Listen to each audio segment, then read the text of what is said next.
அடிப்படை வந்து தண்ணீர் இல்லாதனாலையும் வசதி போக்குவரத்துனால ஆஸ்பத்திரி போக பிரசவம் குழந்தை பிறக்க இந்த மாதிரிகளுக்குன்னா பெரிய வசதி இது இறப்பு அதிகமாக இறக்குறதுனாலையும் நகரத்தை தேடி நகர்ந்துட்டு இருக்காங்க.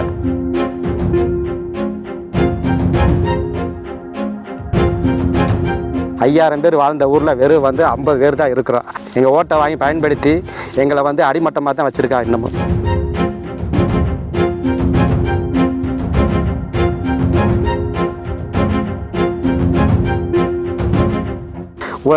சேத்துல விவசாயம் காலில் வச்சா தான் நகரமே நல்லா இருக்குன்னு சொல்கிறாங்க. அது உண்மையை நினச்சிருந்தீங்கன்னா எல்லோரும் ஏசியில் உட்காடுறாங்க. நாங்கள் ஓசியில் ஒரு தண்ணியை கூட குடிக்க முடியல. நாங்கள் ஏசி காற்றை நீங்கள் அணிவிக்கிறீங்க, நாங்கள் ஓசியால் ஒரு இலவசமாக கிடைக்கிற இயற்கையில் உள்ள அந்த தண்ணியை நாங்கள் அணிவிக்க முடியல.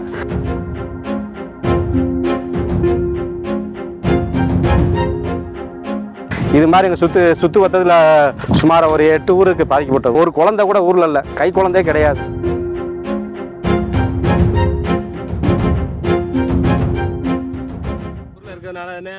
இந்த மாதிரி பொண்ணு பார்க்குறவங்க கூட ஒன்றுமே கொடுக்க மாட்டாங்க. அதனால ரொம்ப இதாக இருக்குது. மாப்பிள்ளை படித்த மாப்பிள்ளைலாம் பாதி பேர் இந்த ஊரில் இருந்து ஊரை காலி பண்ணி அதனால் தனியாக சிவகங்கை போய் இடமெல்லாம் வாங்கி ஏற்பாடு பண்ண வேண்டியதாக இருக்குது. இந்த ஊரில் ஒரு வசதியுமே இல்லை. ஏதோ ஊரிக்கிட்டு ஊருக்கு மணல் இருக்குது, மணலையும் திடுறாங்க. அதையும் அரசாங்கம் ஒன்றுமே கண்டுக்கிற மாட்டுது. வர்ற எம்பி இல்லை அமைச்சர் பிரசிடண்ட் யாருமே இந்த ஊரை எட்டியே பார்க்க மாட்டாங்க. ஓட்டு கேட்டு மட்டும்தான் வர்றாங்க. மற்றபடி ஓட்டு ஜெயிச்சு போயிட்டு வந்தாங்கன்னா யார் என்ன எதுனே கண்டுக்கவே மாட்டாங்க. ஒரு ஆள் இறந்து கிடந்தா கூட அது ஒன்றுமே தெரிய மாட்டுது. அந்த மாதிரி மோசமாக போச்சு. ஒரு ஊரில் ஒரு டயத்தில் நாட்டாவில் கொடி கட்டி பறந்துச்சு. இப்போ நாட்டாவில் கொடியை கட்டினா கூட பறக்க மாட்டுது. அந்த அளவுக்கு காற்று கூட அடிக்காமல் கூட போச்சு. மனுஷனே இல்லாமல் போச்சு உலகமே. ஐயா வணக்கம் ஐயா. நாங்கள் சிவகங்கை மாவட்டத்திலேருந்து படமாத்தூர் போஸ்ட்டு தாலுகா அஞ்சாவதுல பக்கத்தில் ஒரு 6 கிலோமீட்டர் தொலைவிலையும் சிவகங்கை 11 கிலோமீட்டர் தொலைவில் இந்த ஊர் இருக்குது. கிராமம் இது குக்கிராமம் தான். எங்களுக்கு தண்ணி நிரந்தரம் கிடையாது, சாலை வசதி கிடையாது, கல்வி கற்றுக்கிறக்க பள்ளிக்கூடம் கிடையாது. வெகு நாளாக மூடிப்பட்டுருச்சு. இதனால் பொதுமக்கள் 5000 ஊர் பாரம்பரிய வாழ்ந்து விவசாயத்தை நம்பின அந்த ஊர் கிராமம் இப்போ எல்லா பேரும் வெளியேறிட்டாங்க. அடிப்படை தண்ணீர் இல்லாதனாலையும் வசதி போக்குவரத்துனால ஆஸ்பத்திரி போக பிரசவம் குழந்தை பிறக்க இந்த மாதிரிகளுக்குன்னா பெரிய வசதி இது இறப்பு அதிகமாக இறக்குறதுனாலையும் நகரத்தை தேடி நகர்ந்துட்டு இருக்காங்க. நாங்களும் இந்த ஊரை விட்டு வெளியே இப்போ 5000 பேர் வாழ்ந்த ஊரில் வெறும் 50 பேர் தான் இருக்கிறோம். 50 பேரும் வயசானவங்க இருக்கிறாங்க. இப்போவே பிறவன்னு இருக்கிறாங்க. இளைஞரை ஒன்று கூட விரல் நீட்டுற எவ்வளோக்கு இளைஞர் கிடையாது. ஏன்னு கேட்டால் அடிப்படை தண்ணி இல்லை. இது 50 ஆண்டு காலமாக தாத்தியம் பூட்டையும் காலமாக இந்த ஊர் இப்படியே தான் இருக்குது. எந்த முன்னேற்றம் கிடையாது. வட்டம் ஓட்டு போடுறாங்க, எல்லாம் ஜீராக வாங்கிட்டு போகிறாங்க.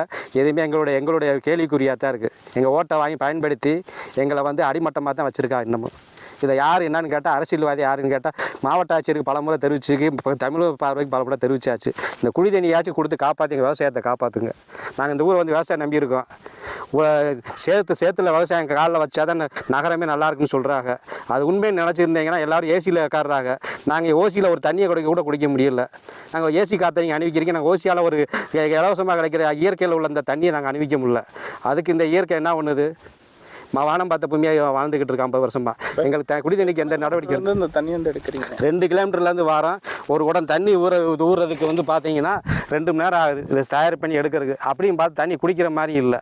இப்போ பூரா கெமிக்கல் அரசு ஆற்றுல பல கலவை ரசாயன பொருள் வர்றதுனாலையும் தண்ணி ஊற்று மாறி போச்சு. அந்த தண்ணி எங்களுக்கு உத்தரவாதம் இல்லாமல் போச்சு. எங்களுக்கு மினரல் வாட்டர் வாங்கி குடிக்க வசதி கிடையாது. அவங்க பூரா செய்கிறாங்க.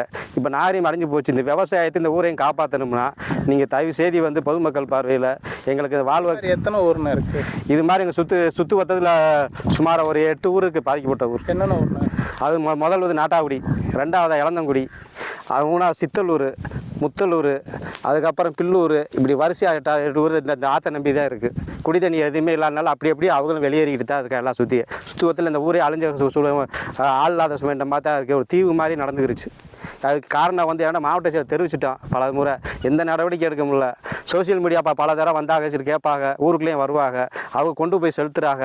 ஆனால் அது அரசியலை அதை பூரா பார்த்துக்கிட்டே அவங்க எதுவுமே கவனம் செலுத்தாமல் இருக்கா அந்த ஊரை பற்றியே. அரசு அதிகாரிகள்லாம் வராங்களா? அரசியல்னா வாராக வந்துட்டு செய்கிறேன் போகிறாங்க. எதுவுமே செஞ்சப்பாடு இல்லை. பேருந்து வசதி இருக்கா? பேருந்து வசதி எதுவும் இல்லை. அதாவது பள்ளியோட முடிச்சு, பள்ளியோட வல்லட்டு எதுவுமே அடிப்படை வசதி எதுவுமே இல்லை. குழந்தைய வச்சுட்டு 5 வருஷம் குழந்தைய இருக்கும்ல, ஒரு குழந்தை கூட ஊரில் இல்லை, கை குழந்தையே கிடையாது. எங்கே போயிட்டாங்க? அது வசதி அடிப்படை தண்ணி கிடையாது, போக்குவரத்து வசதி கிடையாது, கடை கிடையாது, பொருளாதார வளர்ச்சி மீஞ்சி வச்சு வானம் பார்த்த பூமியாக இருக்குது, விவசாயம் கிடையாது, எல்லாமே கீழே போய்கிட்டு இருக்கு. எதுவுமே எங்களை பார்த்து எங்களை ஏதாச்சும் அந்த அரசு தலையிட்டு எங்களை செஞ்சு என்னன்னு எப்படி இருக்குன்னு வசித்து கேட்க மாட்டாங்களே.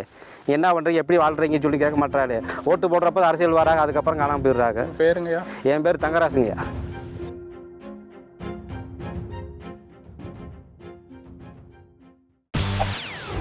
செய்திகளை உடனுக்குடன் தெரிந்து கொள்ள உடனே சப்ஸ்கிரைப் பண்ணுங்க.